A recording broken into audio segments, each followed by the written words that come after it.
Hi guys, this is JD at Lincoln at the One event today for QIS TV, and we have a very special guest with us today. We have Jeff Lestz, the CEO of Genistar. I'm sure you're going to learn a lot from him. He's absolutely inspirational and he's built this amazing company, and I'm going to pass on to Jeff and he's going to share with you. Hi Jeff. Hi JD. How are you today? Doing great, and thank you. It's so good to be with you here on QIS TV. Thank you. So tell me a little bit about yourself. How did sort of Genistar come about? Where is this all come from? Well, it might help maybe if I sort of frame a little bit of my personal background. I was originally born and raised in Chicago, youngest of 3 children. Yeah. And when I was a kid, when I was 5, my father had some really tough financial and emotional times and committed suicide. My mother was left penniless, as well as with 3 small kids, all 10 years old and younger. And she had a nervous breakdown. She died 2 years later. And then my brother and sister and I were all in separate orphanages and foster homes. So I was in foster homes and orphanages from 7 to 12. Then I ran away at 12 years old and lived on the streets till I was 15. Oh, wow. And then at 15, I had someone take me into their home and got my life straightened up, as well as I had a guy that not only was my foster father, but also had another guy that was a pastor of a church who really kind of helped coach me and mentor me and help me to get my life straightened up. Went back to high school, went on to university, and then I got into business, was actually working for a company, and then at 24 years old, I met a guy that was multimillionaire and very successful in the financial education business, and went to work with him, and by the time I was 31 had become a millionaire doing that business, not only being smart with my money, but being smart and learning how to make money. And did that for several years, and then in 2003 my family and I moved to the UK to help that company from the States expand. And after 4 years, they kind of closed things down, pulled out of Europe, and we made a decision with some of our key people that we had recruited at that point to start a new company, which is Genistar, and that was in 2007, so we're now into our 8th year of business. Wow, that's a really cool story. Yeah. So what sort of inspired you to carry on in the UK?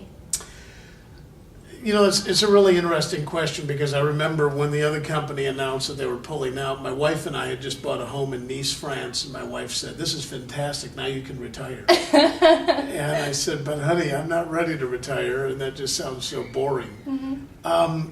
For me, what we do is really, it's a mission about helping other people. And many years ago, when I was broke at 24 years old, I remember making a sort of a promise. I don't know if it was to God or myself or whoever it was, but I just said, wow, if I could ever learn the principles of teaching people financial independence, and if I could ever become financially independent, I would dedicate my life to doing that.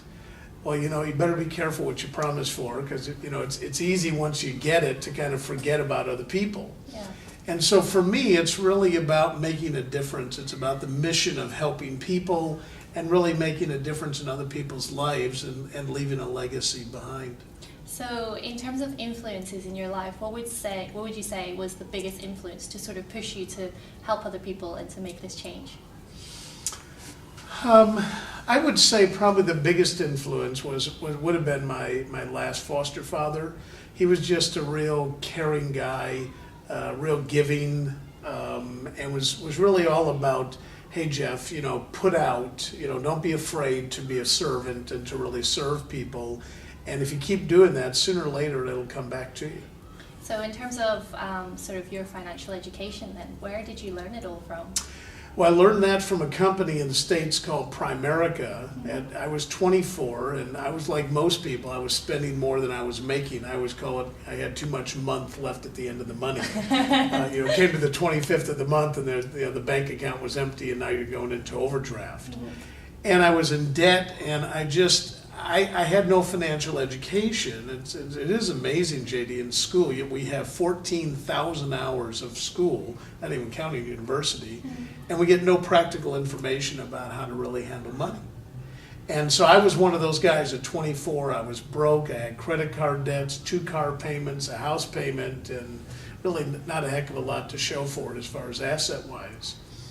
And so that company in the U.S., Primerica, was really how I got my training from several of the people in the company. And to me, it was, I don't even necessarily know that I came to work with them because I wanted to make money. I wanted to make some money, but my real focus was I really want to understand how that you could actually make your money work for you. So you've built Genistar on the basis that you want to share sort of this financial education with everybody. So how have you been sort of sharing that with, the people that you work with?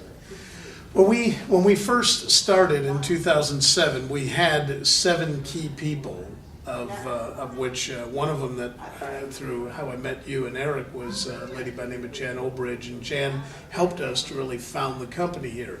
Had we not have had those key people, I don't think we would have stayed, because it just would have been too difficult. But we had a foundation in place after 4 years, and we could really put that together.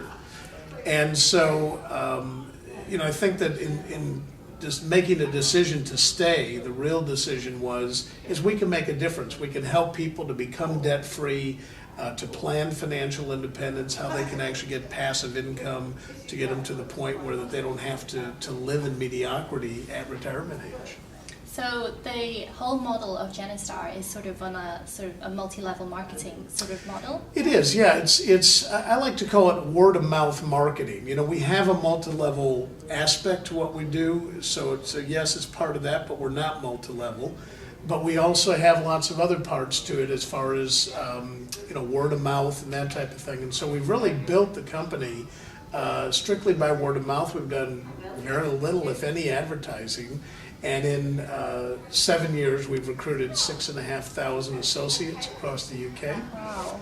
And we're just about to go over £1 billion of business that we've done with Prudential. We've saved literally hundreds of thousands, in fact, several million, helping people get money back on PPI. We've got just all kinds of things that we basically do to help educate and give people what I call a PhD in finance, proper, honest direction when it comes to their money. So if there was someone who was sort of struggling with debt, they were pretty poor with their finances, and as you said, there's too much month left at the end of the money, what sort of advice would you give them to help them out of the situation?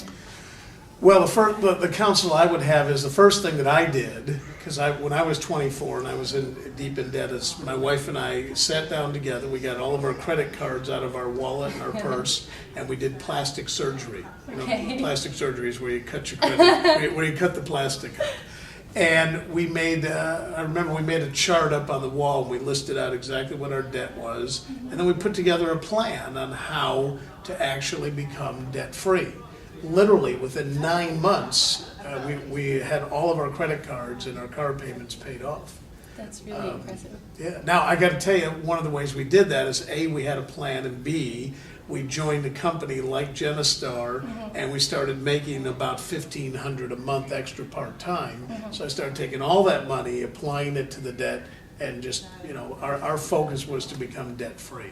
So in terms of sort of, your debt accumulation, where did all that come from? Because you were working in Primerica, so was that sort of before Primerica? Yes, it was before Primerica. My wife was a school teacher. I was working for a company. We were both making a nice salary, and we were like most people. We were making this, but we were spending this. And that's the thing about credit cards or borrowing money, is it allows you to sort of live a fairy tale life of income that you don't really have. And when you borrow money, what you're really doing, especially with the interest, is you're basically just mortgaging your paycheck that you're going to get tomorrow. So I'm promising the credit card company, hey, you can have part of my paycheck for tomorrow and probably for the next 20 years. So in terms of credit cards, then you would say don't get any credit cards? Well, what I would say, credit cards aren't bad, okay? It's not like a credit card's going to reach out and grab you by the throat and say, you must spend this money. But you just have to know how to handle it. Like myself, I do a lot of traveling. Yes, I have a credit card, but at the end of every month, I pay it off. And so if you know how to handle it, then a credit card is not a bad thing. I don't even know how you can travel without one these days.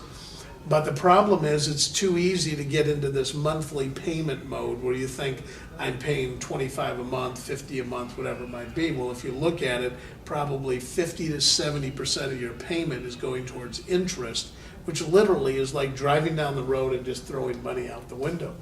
You get nothing for it. So, like you said, you change your mindset a lot so that you could become sort of financially independent. So, what do you think contributes to people's mindsets these days to make them spend so much, and what sort of contributors have you had to make your change so that you can, become financially free and become debt free and not be spending, over whatever it is that you can afford? I don't know if you've ever heard this study, JD. It talks about unconsciously incompetent. Have you heard that before? No, you kind of go through these different phases. One is unconsciously incompetent. In other words, I don't know what I don't know. Yeah. Then once you're made aware of something, then you become consciously incompetent. Okay. So as an example, I didn't know that all these adverts were I was being bombarded with all these adverts, buy today, pay tomorrow. You can get a sofa today and you don't have to make payments for 12 months. Well, that's true, but guess what? In 12 months, you're going to have to start making payments. And so I think that a lot of things that you go through, as far as adverts are concerned, the whole consumer thing is all geared towards you can have it today. Whereas our parents, or certainly our grandparents, their concept was you don't buy it unless you actually have the cash. Yeah. And I know it's a bit of an old-fashioned concept, but that was something for me that was totally foreign to me at 24 years old. So, as an example, I was used to trading my car. Every 18 months, I was getting another car, and the car dealer would say, oh, your payment's only going to go up by, £4 a month, or, whatever the amount was. Then I started realizing that it's not about how much my monthly payment is, but how much is my total cost. And so then I started thinking about, well, how can I save money and pretend like I have a car payment, but it goes into my account, and at the end of that time, I've got maybe $5,000 or $10,000 or whatever the amount is. Now I go to the car dealer, I have no car payments, now I can really bargain for what I want to get, because cash is king. So in terms of saving up money and to be able to buy things like a house, how would you advise someone to go about that? Because I understand you guys don't like mortgages, you don't like, owing money. So how would someone become sort of financially free from their mortgage payment and be able to purchase, such a large purchase just one off? Yeah. Well, one of the things I did, and I was taught, is that even when I had credit card debt, I started a savings account, which I know may sound crazy because I was paying 18 to 24% on my credit cards, and I was getting, 2 or 3% interest, if that, on my savings account. But the reason I did it, and I only set it up for $25 a month going into my savings, but I did it because it started me in the habit of saving money.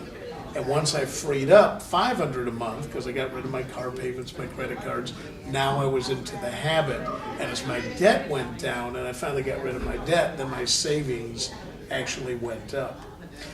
I think that there's good debt, there's bad debt. The only time that I would ever borrow money is potentially for a business, okay? And even then I would really, really analyze, the cash flow and lots of other things that go with it. And the second thing that I would actually do a mortgage on is either on your personal home or on investment property. Now I have investment properties. Some of them I've just paid cash for or bought them with a mortgage, and then I accelerated the mortgage and paid it off. So it's not necessarily that debt is bad, but I think you just have to be very careful in how you actually leverage that, for yourself. Okay, so if you're sort of your model for Genistar, you guys are saying that you don't like the banks. So then where would you borrow money from if you shouldn't be borrowing from banks? Well, the basically what we teach at Genistar is how to what we call beat the banks. Beat them at their own game. Yeah. So as an example, one of the best ways you can beat the bank is get out of debt. And when I say debt, let me just kind of call it consumer debt, okay? Not talking about a mortgage necessarily. Even on a car, you can go out and buy a pretty nice car for 3,000 to 5,000 pounds. Now, it's not a brand new car. Maybe it doesn't have the new leather smell, although you can go to the pound store and buy an air freshener, for £1. But you don't have to have this right away. You don't have to have a brand new Jaguar, whatever. So when it comes to saving money, what I had to do is I had to go get a part-time business started so that I I had my salary, which paid the bills, but I knew I was never going to become rich or wealthy by actually working and having a salary. So I went and started this part-time business, which was in the States Primerica, here in the UK it's Genistar, and I started making an extra 1,500 to 2,000 pounds a month. Then that paid off my debt in the first year, and then I started taking all that money and actually saving that towards a mortgage on a house and starting to invest in other types of investments. So you brought Genistar over to the UK from America. What would you say was sort of the biggest challenge for you to get set up and started in the UK? Well, we have, in our particular business, we're a very compliant business, so we have to have a lawyer on staff, we have to have an accountant on staff, we have to have compliance people, but I'm not that guy, that's for sure. I'm the guy that goes out and recruits and stirs up a mess and kind of, gets people excited. So that part was probably the most challenging part, but in addition to that, finding key people and really being able to put together a business opportunity that people could make money at and also, for the right reasons, be able to go out and help people. So how did you manage to find these key people? I mean, what are you looking for when you say key people? What sort of skill set? What sort of, what are you looking for? Well, JD, it's amazing because if you actually take a look at sort of the demographics of our people, we have a lot of people that are school teachers, coaches, policemen, firemen, ministers, people that kind of come from social services background, social workers, that type of thing, people that like to help people, but all those occupations I just named, nurses, okay, these people make a decent salary, but they're never going to get rich doing what they're doing, but they like to help people. So bearing that in mind, when we came to the United Kingdom, we didn't run any adverts in any newspapers. But what I did is I went to centers of influence. So as an example, if I knew you or I knew Eric, and Eric owned a business and he's a successful guy, I would go to him and say, who do you know that might be interested in earning an extra 1,000 to 2,000 a month part-time, or a potential career change, and they could make 6 figures if they're really ambitious. And those people began to give me referrals, or in many cases, those people said, hey, what about me? I'm interested. I'm a go-getter. And so from that, it just really began to kind of grow organically. And then we teach a referral process in our training program that literally, we don't have to spend any money on advertising. We'd rather take the money and give it to the field force in the form of compensation. So one of your philosophies, I heard it one of your seminars, the first start school, was that you have to give in to get back.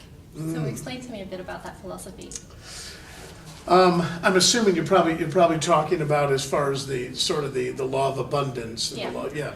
Well, one of the things that we teach is that it's kind of like a farmer going out and planting seed. A farmer could go out there and say, this is my ground, and I'm just going to sit here until it reaps a crop. Well, they're going to be sitting there for a long time.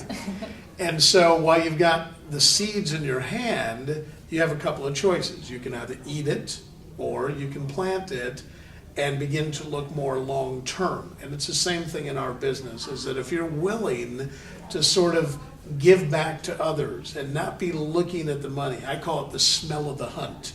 Okay, because you got to get rid of the smell of the hunt. Don't be too anxious, but go in with the concept that I'm here to help serve people. If you do that, it'll always come back to you. Now, it may not happen the next day or the next week, but if you do it long enough and often enough, it will end up coming back to you. It's called whatever you want to call it, good and bad karma, the law of sowing and reaping. It does work. So should everybody start giving back before they get back? Is that sort of like... I believe so. Yeah, I mean, I think that you have to be able to give in order to be able to get. It's totally a foreign concept, But it's a little bit like somebody standing in front of a wood, a wood burner and putting their hands out and saying, boy, it's really cold in here. As soon as I get warm, then I'll put some wood in and start a fire. Well, you got to start the fire first, then you get the heat out. And I think it's the same thing in life, whether, if you want to be served, the best way to be served is to serve others. Okay, so your philosophies for Genistar then, what would be one of the main philosophies that you built the company on? I would say, a couple of the main tenets of the company. Number one would be that we really believe in part-timers. We love the fact of bringing people in on a part-time basis.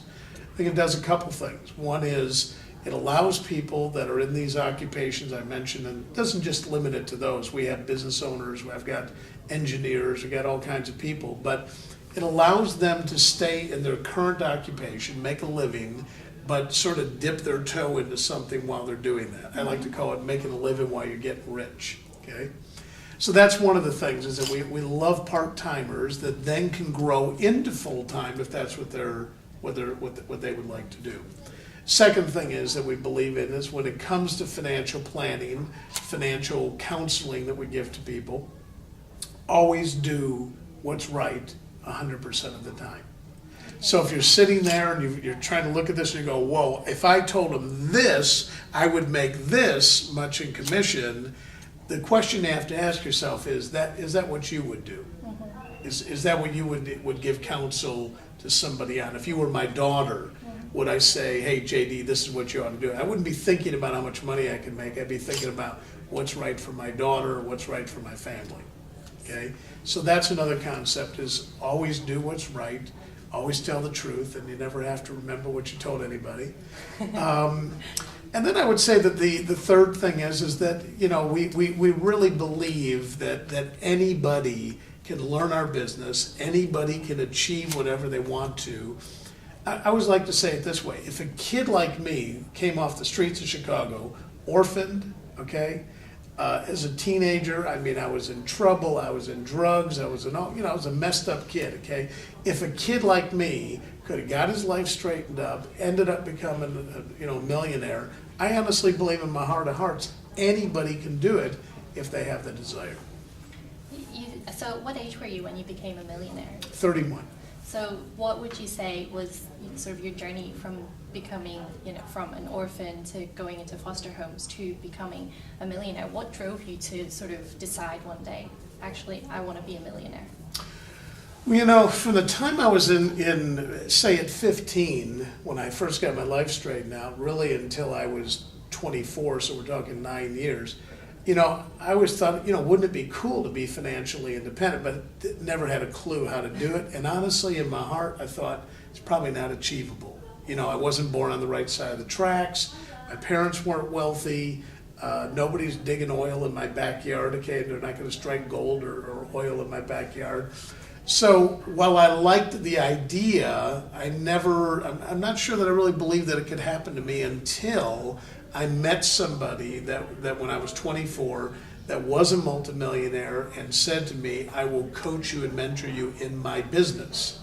And that's when I came to work in the U.S. in Primerica. And the guy that coached me and mentored me, I said, listen, I will do whatever you tell me to do, and then if I fail, it's your fault. So I was a very good student. Okay, so what was one of the biggest lessons that he taught you? I think the biggest lesson, there were a couple of the guys that I worked with. One guy's name was Lloyd Tomer, another guy was Bob Safford, another guy's name was Art Williams. And I think really all three of them gave me the same message, which was if you really, sort of all the concept I've just shared with you, if you'll go sow into other people's lives, help people to fix a problem, in this case, finances, which is a big one for everybody. If you can show them a way out, a way to better their lives, you're going to help these people out. I remember once Bob Safford told me, he said, everybody has two boxes in their head. One is this big, the other one is this big. One says price, the other one says value. If the big one says price and the little one says value, you're not going to get a client. Okay. If the little one says price and the big one says value, it's sort of a no-brainer. It's kind of common sense. Anybody, as an example, one of the products that we use is called buildings and contents. So if people own rental property or personal property, they have to have property insurance. And we have a program where we pretty much can guarantee them that we'll save money. Well, that's the price is here, the value is here. So why wouldn't somebody want to do that? And so that's, I think, learning those sales skills and learning people skills of just connecting with people and realizing that my job was to help those people out and to just be honest with them.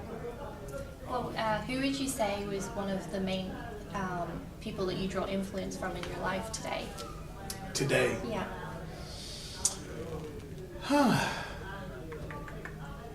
You know, I've got so many great mentors, and some of those mentors could have been the books that I've read or the CDs I've listened to.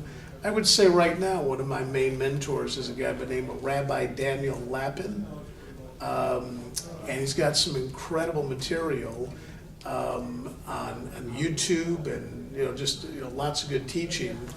And what he does is he actually analyzes why is it that so many Jewish people end up prospering, and he actually analyzes all the attributes of why it is that they prosper. So what is it that he's found? Is there anything useful come up? Yeah, absolutely. I think the biggest thing is that they're great networkers. Not all of them, and just like it's not all Jewish people are wealthy. There are some poor ones, okay? But statistically, disproportionately, many Jewish people do really well in business and do well with money. And so really what he talks about is how that what they do is they've realized the art of connectivity.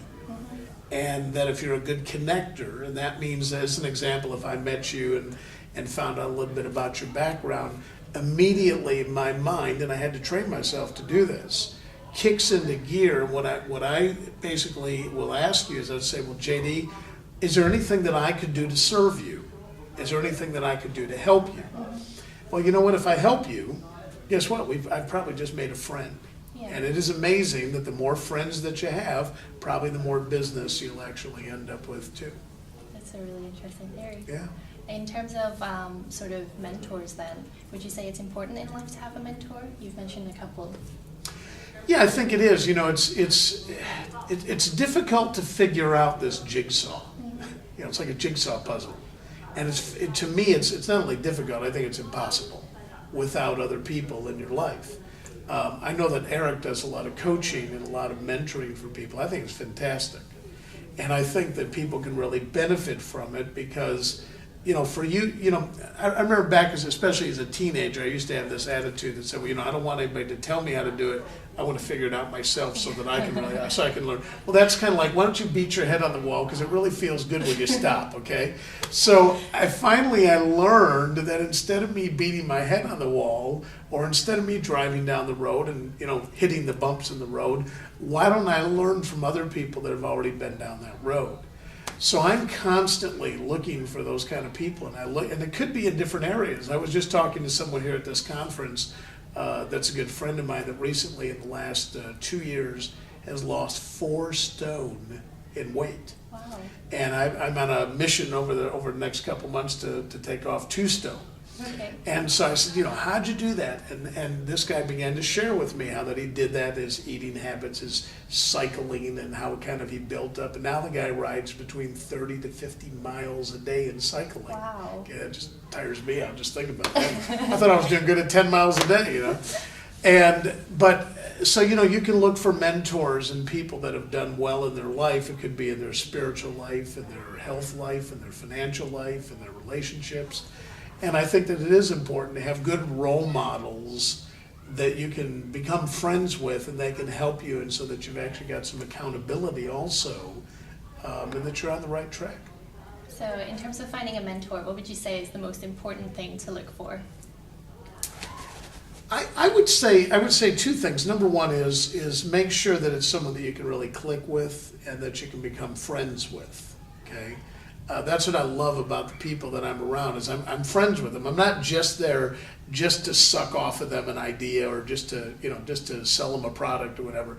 I honestly and truly love people and want to become friends with them. If we do business, fantastic. If we don't, I don't really care. So I would say that would be number one, is make sure that it's a genuine friendship. Secondly, look for a way how that you can serve them, not just to be served, okay? And then thirdly, I have to always ask myself a question, and that is, in this person's life, are they someone that I would like to become more like in that area? So as an example, if I had a friend of mine that was broke financially and he was horrible with money, I definitely wouldn't try to get with him to become my mentor when it comes to finances. Okay? I wouldn't be getting my coaching from him. But it might be that the guy's very health conscious, and so I can learn something from him in that area. And I believe you can learn something from everybody. Okay, that's good. Sometimes good things and sometimes what not to do. Yeah. So it's good to have mentors in both. Absolutely. So in terms of Genistar then, where next for it? Like, where are you guys expanding to? What are your plans for the future of Genistar? Yeah. Well, we're currently only in the United Kingdom. Mm-hmm. We've got 6,500 associates. We would like to grow that over the next 5 to 7 years to 50,000 people. And we'd also like to start our own bank, our own Genistar Bank, as an ethical bank that would actually really be responsible and accountable to the shareholders, if you will, instead of doing everything behind the scenes and sort of almost, we're almost a little bit dodgy, where people kind of go, I know I'm getting ripped off, but there's nowhere else to go. So it's kind of like a building society kind of concept, but more transparent. Absolutely, yeah, that type of concept, and really where people can still make a decent salary as an employee of the bank, but really it's the consumers, whether they're borrowing or saving money, they're the ones that end up benefiting in addition to the actual company itself. That's really amazing. Mm-hmm. So to have a Genistar Bank. Yeah. How many people would want to do business with a bank that actually says, hey, thank you for your business, here's a bonus at the end of the year, we made this amount of money because you deposited money with us, instead of us paying out some obnoxious millions of pounds in bonuses, why don't we pay back to the consumer the actual money, because it was their money that we actually made money with. So where did this idea of a bank come from? Well, I think that the biggest place that it came from is my business partner and I have just talked about this for years, and we're tired of getting ripped off by banks just like everybody else, and we just said, wouldn't that be kind of a cool idea to actually be able to not only have it, for consumers, but also to be able to still be profitable, certainly not be a charity.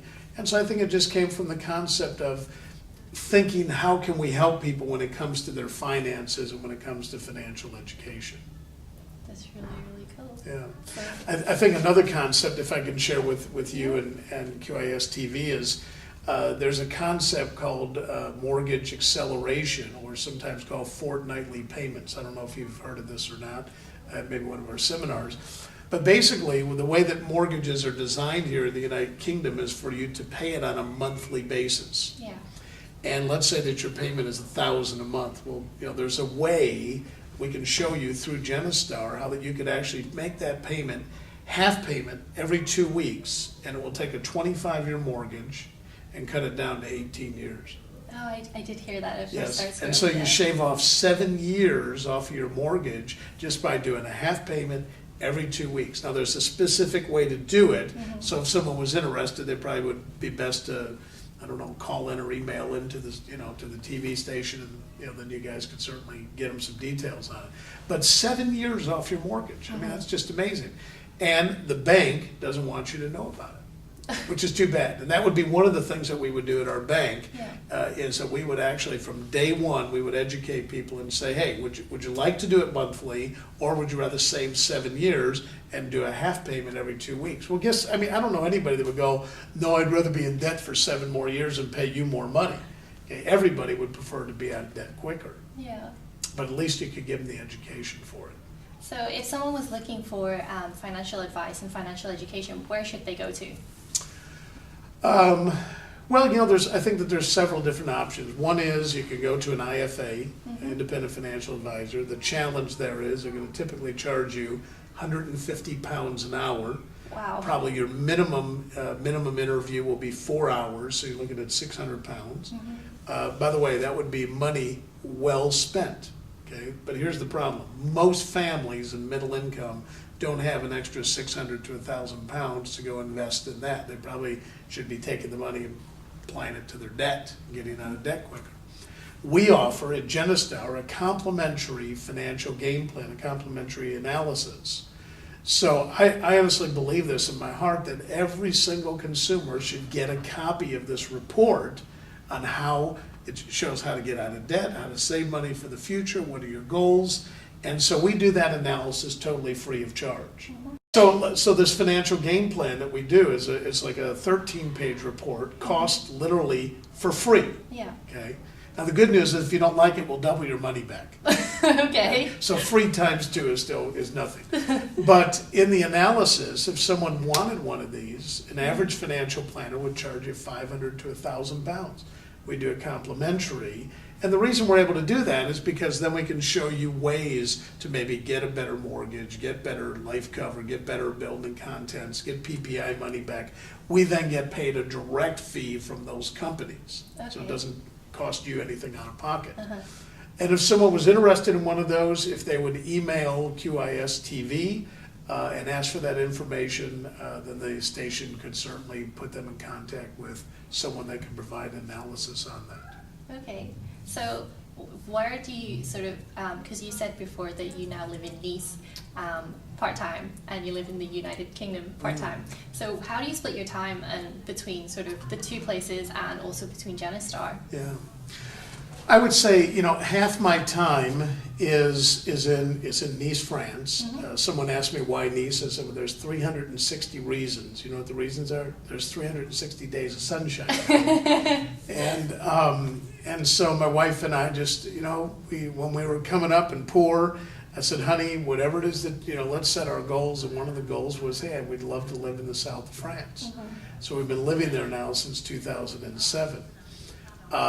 So typically I'm there for 2 weeks, and then I'm in the United Kingdom for 2 weeks traveling. I have an office also in France, so I work from there. With technology these days, Skype and email and everything else, so I still work from there when I'm there for 2 weeks, but typically I'll work for 4 or 5 hours. I'll go for a bike ride, go for a swim in the sea, and then come back home and maybe do some emails and things and have a little bit more of a casual life there than when I'm here full on for the other 2 or 3 weeks. So would you say it's possible to become sort of a millionaire working part-time at Genistar?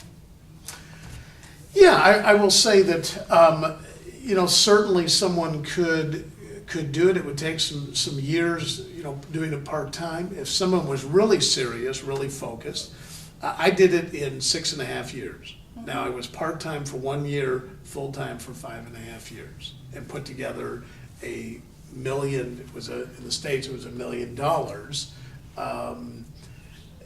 But yeah, I believe that somebody could do that. I think that it would take them a longer time part-time, but certainly on a full-time basis, they could do it at a much more accelerated rate. And I don't even know that it's so much about becoming a millionaire as it is about enriching your life. And I always tell people, I don't know that, yes, becoming a millionaire was on my list, okay? But it wasn't necessarily the destination, it was the person that I was becoming. And I think that to me, that's worth $1 million right there, is becoming a better person, a better leader, just a better person in your community, being better at handling your own money. So it doesn't necessarily mean that everybody has to become a millionaire, although I'd like to say to you and the viewers, try it, it's fun, it's fantastic. But the beauty of it is if you're out there doing something that, for me, that I found that I really loved, I could really believe in, the millionaire part was almost just kind of a natural thing that happened because I was doing the right thing with my time and with my efforts, and I found a business that I love doing, and I can honestly say, I've been able to help produce literally hundreds and thousands of other people that have become financially independent. So if someone wanted to get involved in Genistar then, how would they do that? So if they wanted to become an associate with Genistar, how would they go about doing that? Well, we have 2 programs. We have a part-time opportunity, and then we have a sort of an accelerated program where they could actually get into a full-time income where we're talking 50 to 100,000 or more income. If they're interested in that, what my suggestion would be is to email the station, indicate that they have an interest in the Genistar business opportunity, and then the station can then get in contact with them and put them in touch with one of our executive vice presidents. Someone who's going into business might feel that you need a lot of capital, you need a lot of money to start a business.